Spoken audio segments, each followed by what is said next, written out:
글로벌 지수만 2.48% 상승하면서 글로벌 증시 전망적으로 상승세를 시현하고 있는 모습을 보여주고 있습니다.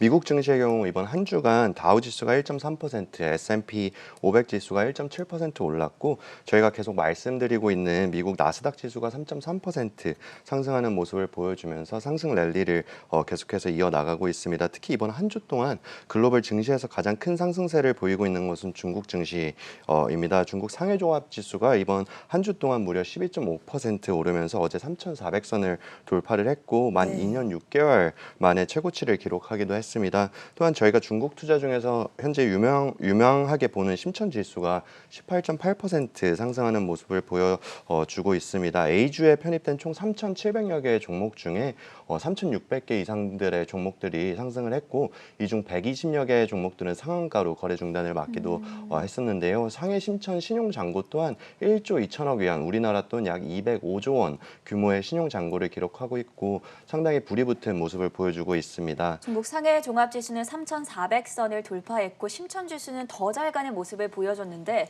네. 중국 증시가 네. 이렇게 강한 랠리를 보이는 이유는 어디서 찾아볼 수 있을까요? 예, 아마 많은 분들이 알고 계시겠지만 제가 생각하는 간략한 이유를 설명드리자면 중국의 경우 코로나 바이러스가 발생한 근원지기도 하죠. 중국은 바이러스가 발생한 이후에 적극적인 방역 그리고 경기 부양책으로 바이러스에 대한 대응을 적극적으로 진행을 하고 있습니다. 이에 따라 지난주에 발표된 민관 그리고 차이신, PMI 등 주요 경기 지표들이 양호하게 발표되면서 회복세를 보이고 있는 듯한 모습을 보여주고 있습니다. 코로나 바이러스 근원지로 가장 빨리 코로나 바이러스에 대응하는 모습을 보여주었고 경기 부양책을 통해 풀린 엄청난 유동성 그리고 다양한 호재성 뉴스들이 발표되면서 증시가 큰 폭으로 반등과 동시에 상승 랠리를 이어나가는 것으로 판단이 되고 있는데요. 이러한 최근 흐름에 따라 오늘 조금 있다가 중국 종목 두 개를 소개해 드릴 텐데요. 네. 예, 최근 분명히 중국 증시가 좋은 흐름을 보여주고 있는 것은 확실합니다. 그러나 여전히 중국과 관련한 여러 가지 리스크 요인들이 상존한다는 점은 주의를 기울이면서 투자를 진행해야 된다라고 판단을 하고 있습니다. 네. 예, 우선 현 시점에서 가장 큰 리스크 요인은 미국과 중국 간 갈등이 다시 수면 위로 떠오르고 있다는 점인데요.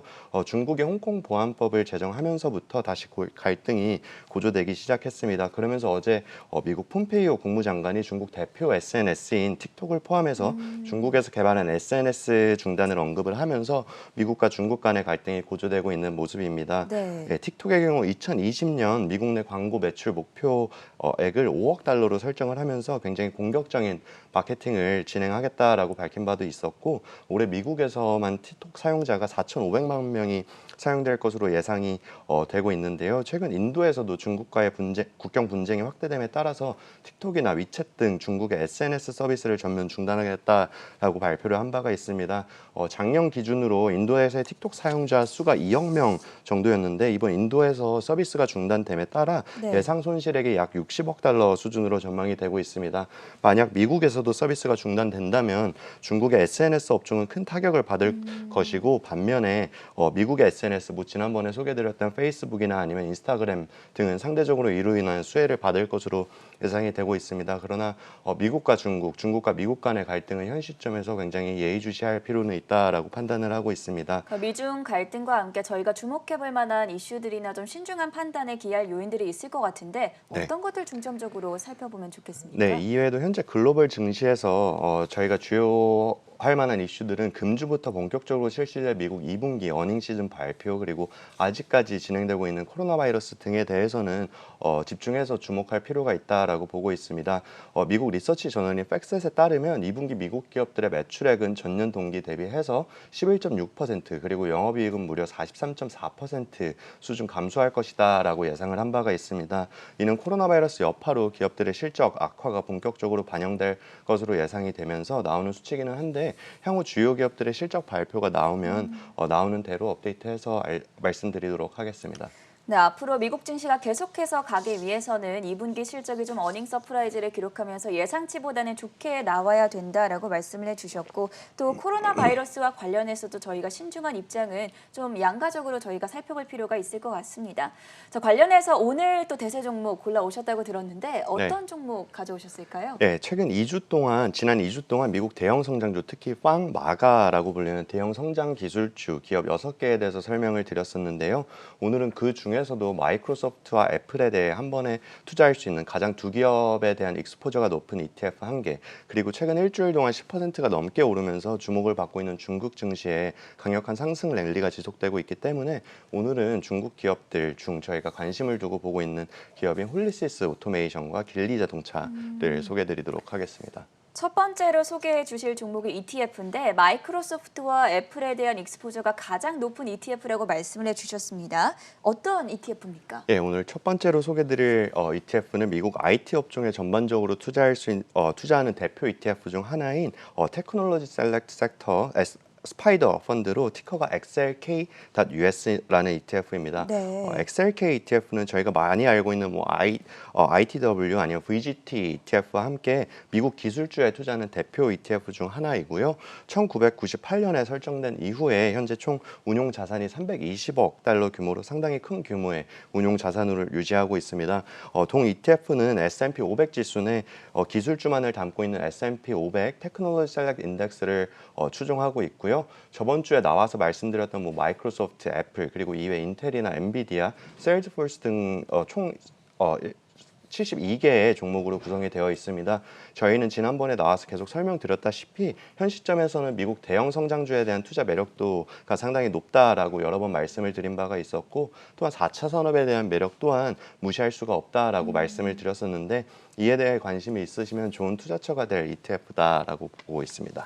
미국 S&P 500 상장 기술주에 투자하는 ETF를 오늘 들고 오셨는데 티커가 XLK였습니다. 관련돼서 투자 포인트도 구체적으로 짚어볼까요? 예, 방금 말씀드렸다시피 XLK ETF의 경우 2주 전에 나와서 설명드린 애플과 마이크로소프트의 보유 비중이 각각 22.1%, 21.1%로 최상위 보유 종목으로 가지고 있는 ETF이고요. 네. 마이크로소프트와 그리고 애플을 보유하는 ETF 중에서 해당 종목에 대해 가장 익스포저가 높다, 가장 보유 비중이 높은 ETF입니다. 애플과 마이크로소프트 두 종목에 대한 보유 비중이 무려 한 ETF의 40%가 넘기 때문에 만약 애플과 그리고 마이크로소프트에 대한 투자 매력도를 느끼신다면 분명히 좋은 투자처가 되리라 보고 있고요. 네. 저희는 미국 대형 성장주 중에서도 애플과 마이크로소프트에 대한 투자 매력도는 아무리 강조를 해도 지나치지가 않다라고 말씀을 드린 바가 있습니다.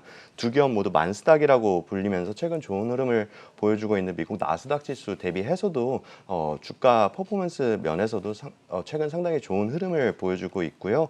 이미 2주 전에 나와서 설명을 드린 바가 있지만 그래도 간단하게 애플과 마이크로소프트 두 기업에 대해 투자 매력을 말씀을 드리도록 하겠습니다. 애플 먼저 살펴보죠. 네, 애플 먼저 설명드리자면 모르시는 분들은 없으시겠지만 현재 애플의 제품은 미국 국민들의 절반 이상 그리고 전 세계 인구의 20% 이상이 사용을 하고 있고요. 네. 최근 애플은 2주 전에 개최된 세계 개발자 회의에서 애플이 상당히 획기적인 발표 내용을 발표했다라고 말씀을 드렸었습니다. 예, 애플은 지난 15년 이상 지속되었던 인텔과의 관계를 청산을 하면서 올해 말부터 출시될 맥 제품부터 애플에서 자체 설계한 5나노 실리콘 칩을 탑재할 것이다라고 발표를 했습니다. 향후 애플의 반도체 관련 방향성을 내민 것이다라고 보고 있고요. 이렇게 현 시점에서 애플은 지속적으로 성장할 것이라고 예상이 되는 애플의 가치, 즉 기업 가치를 어떻게 주가로 표현을 할 것인가, 표현이 될 것인가에 대해 고민이 드는 상당히 좋은 성장성을 가진 기업이다라고 보고 있고요. 그리고 다음으로 마이크로소프트의 경우는 이 기업 또한 가치를 어떻게 주가로 표현을 할 수가 있는가라고 상당히 어렵다라고 보고 있는데요. 간략하게 설명을 드리자면 설령 실리콘밸리가 망한다 하더라도 마이크로소프트는 망할 일이 없다. 라는 말씀을 감히 드릴 수 있겠습니다. 그 정도예요? 예, 물론 살짝 농담이고 마이크로소프트의 본사는 실리콘밸리에서 위에 한참 떨어진 시애틀에 위치해 있습니다. 예, 많은 분들께서 워드나 PPT, 엑셀 등을 사용해 보시면 느끼실 텐데 기존 윈도우 시스템이나 아니면 MS 오피스만 생각해도 절대 망할 일은 없다라는 것을 느끼실 수 있으실 겁니다. 이 외에 마이크로소프트의 대표 클라우드 서비스인 애주르 등을 고려를 하면 향후 성장성에도 의심의 여지는 없다라고 보고 있습니다. 이 두 회사 모두 자세한 투자 포인트는 2주 전 방송을 참고하시면 될 것 같고 네. 다시 본론으로 돌아가서 만약 두 기업에 대한 투자 매력도를 느끼시고 두 기업의 투자를 진행하고 한 번에 진행을 하고자 하실 때 가장 좋은 투자처가 XLK ETF다라고 저희는 판단을 하고 있고요. XLK ETF의 운용 보수 또한 0.13%로 상당히 저렴한 편에 속하고 있습니다. 현 시점에서 상당히 좋은 투자처다라고 판단을 하고 있습니다. 이 XLK의 섹터별 구성 비중과 보유 종목을 보니까 예. 마이크로소프트와 애플이 차지하는 비중이 40%가 넘고 예. 그 외에 뭐 비자나 마스터카드 같은 핀테크 사업을 진행하는 네. 업종들이 포함되어 있었는데 네, 잔존 가치 모델상 네. 그러면 XLK 어느 정도 상승 여력이 남아 있을까요? 네, XLK ETF의 잔존가치 모델상 상승 여력은 지속적으로 증가할 것으로 예상되고 있는 실적 전망을 기반을 해서 예상 ROE 31% 그리고 리스크 프리미엄 5%를 적용을 했을 때 현주가 대비 약 53.8%, 54% 수준으로 상당히 양호하게 나오고 있습니다. 저희는 계속해서 말씀드린 바와 같이 XLK ETF를 미국 시가총액 1조 달러 클럽을 대표하는 애플과 마이크로소프트를 한 번에 투자를 하고 싶으실 때 그리고 미국 S&P 500에 상장된 기술주에 대해 투자 매력도를 느끼실 때 상당히 좋은 투자처가 되리라 보고 있습니다. 네, 지금 만스닥이 계속해서 랠리를 펼치고 있는 상황에서 특히 그 만스닥을 이끌고 있는 기업들이 마가 종목이다 보니까 여기에 가장 투탑이라고 할 수 있는 애플과 마이크로소프트에 투자하고 싶다. 그럴 경우에는 S&P 500 테크놀로지 ETF인 XLK에 한꺼번에 투자하는 방안도 고려해 보시면 좋겠습니다. 두 번째 기업은 홀리시스 오토메이션이라는 기업이라서 저는 조금 생소한 네. 편인데 어떤 기업인지 간략하게 설명부터 드려볼까요? 예. 홀리시스 오토메이션은 아마 많은 분들께서도 생소한 기업일 텐데요. 아마 기업명에서도 유추하실 수 있다시피 홀리시스 오토메이션은 공정, 산업, 철도 및 원자력 발전소의 자동화, 즉 스마트 팩토리 관련 사업을 영위하고 자동화 및 제어 시스템을 제조 및 판매하는 기업입니다. 동사는 1993년도에 설립이 됐고 본사는 중국 베이징에 위치했습니다. 2008년부터는 미국 나스닥 시장에 상장이 되어 거래되고 있는 기업입니다. 본사는 중국 베이징에 위치한 중국 기업인데 상장은 나스닥에 상장돼 있는 기업 홀리시스 오토메이션입니다. 투자 포인트는 어떤 것들이 있습니까? 네, 투자 포인트로는 앞서서 설명드린 바와 같이 최근 중국 증시가 경기 지표 호조 그리고 경기 부양책에 대한 기대감으로 상당히 강력한 랠리를 지속하는 모습을 보이면서 다시 한번 중국 투자에 대한 관심이 증가하고 있는 추세라고 말씀을 드렸었는데요. 우선 투자 포인트로는 지난 3월부터 얘기가 나왔었는데 중국 정부는 지난 5월에 개최된 양회에서 신인프라 7대 투자 계획을 발표하면서 5G, 철도, 데이터 센터, 전기차, AI, 산업 인터넷망 그리고 특고합 설비의 인프라 투자 정책을 발표를 했었는데요. 우선 홀리시스의 주사업과 관련된 AI와 고속철도 관련 내용을 짚어드리자면 네. 현재 중국 상무부에서 발표한 신인프라 7대 사업 중 가장 큰 규모의 하나 약 93조 원 규모의 중국 고속철도 사업에 투자가 진행될 점은 상당히 고무적이다라고 판단을 하고 있습니다.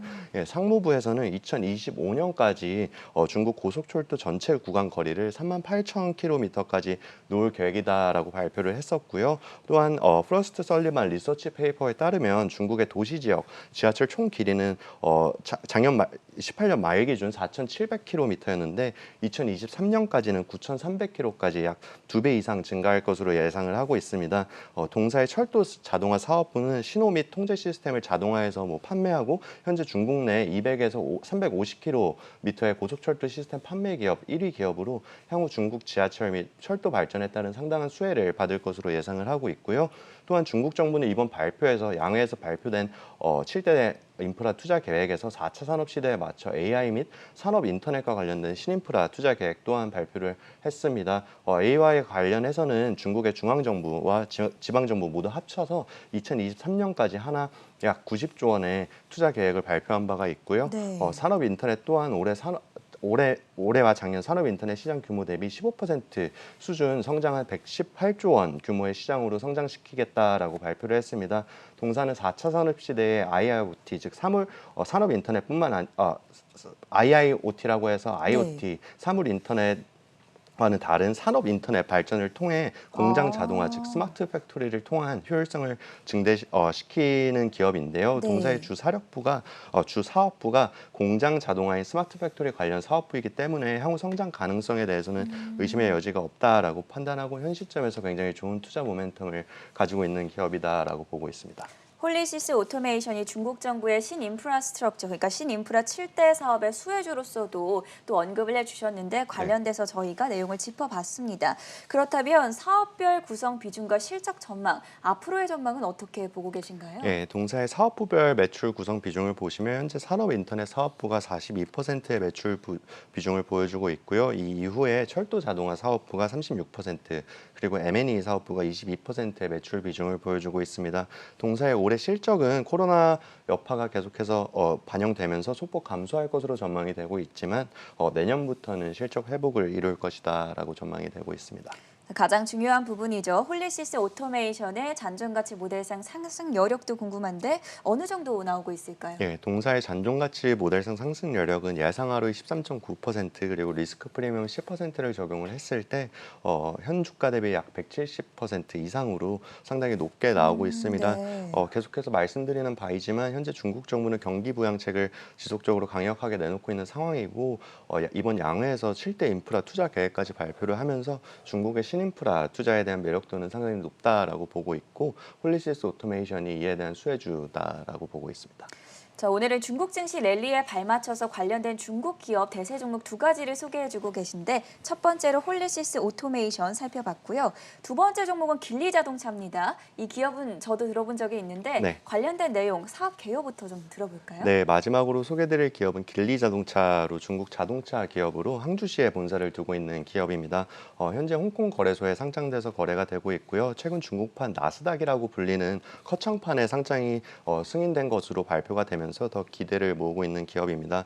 동사 같은 경우에는 2010년도에 스웨덴의 볼보 자동차 지분을 인수하면서 글로벌 시장에 이름을 알리기 시작했고요. 그렇죠. 이후에 말레이시아의 프로톤, 영국의 로터스 등의 지분을 인수한 데 이어 작년에는 독일 다임러의 지분 약 10%, 9.7%를 인수하면서 최대 주주가 되었고 공격적인 M&A 횡보 또한 진행을 하면서 성장을 함께하고 있는 기업입니다. 최근 전기 자동차 생산에 주력을 하면서 비아디와 함께 중국을 대표하는 전기 자동차 기업으로 주목을 받고 있고요. 현재 볼보의 최대 지주인 길리자동차 그리고 볼보 자동차가 올해 말까지 비용 절감 및 기술 개발을 위해 합병을 추진한다라는 얘기 또한 들리고 있으면서 더욱더 주목을 받고 있는 기업입니다.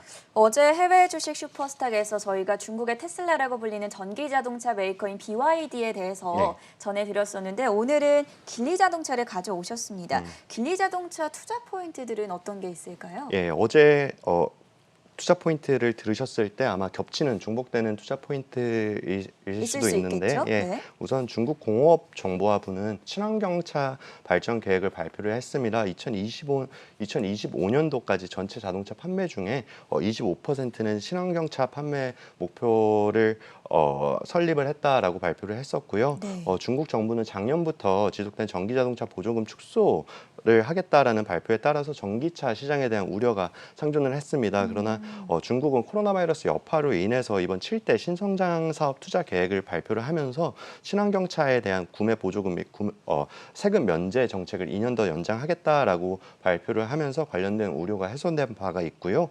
이 외에도 전기차 및 전기차 충전소 건축 지원을 위해서 약 200억 위안의 지원을 진행할 것이다라고 밝힌 점은 상당히 고무적이다라고 보고 있습니다. 또한 동사는 작년 11월에 포스코 인터내셔널, 우리나라 기업인 포스코 인터내셔널과 네. 전기 트럭인 E200 수출 MOU를 체결을 하면서 한국을 시작으로 전기 자동차의 해외 진출을 시작하기도 했습니다. 동사의 2018년 말 기준으로 보면 동사의 지역별 매출 비중은 중국이 98%로 대부분 중국 본토 내에서 실적을 올리고 있었는데 전기차를 필두로 본격적인 수출을 진행할 것이다라고 전망되는 점은 상당히 좋은 투자 포인트다라고 보고 있습니다. 중국의 전기차 메이커인 길리자동차에 대한 투자 포인트 함께 알아봤고요. 잔존가치 모델상 상승 여력 어느 정도 남아 있습니까? 네, 길리자동차의 상승 여력은 예상하로의 14.7%, 리스크 프리미엄 8%를 적용을 했을 때 현주가 대비 약 42.6% 수준으로 상당히 양호한 상승 여력을 보유한 것으로 나옵니다. 저희는 현재 중국 정부의 경기 부양책, 특히 이번에 발표된 전기차와 관련된 부양책을 기반하고 또한 공격적인 동사의 M&A 횡보를 진행해 나가고 있기 때문에 동사에 대한 투자 매력도는 현 시점에서 상당히 부각되고 있다라고 보고 있습니다.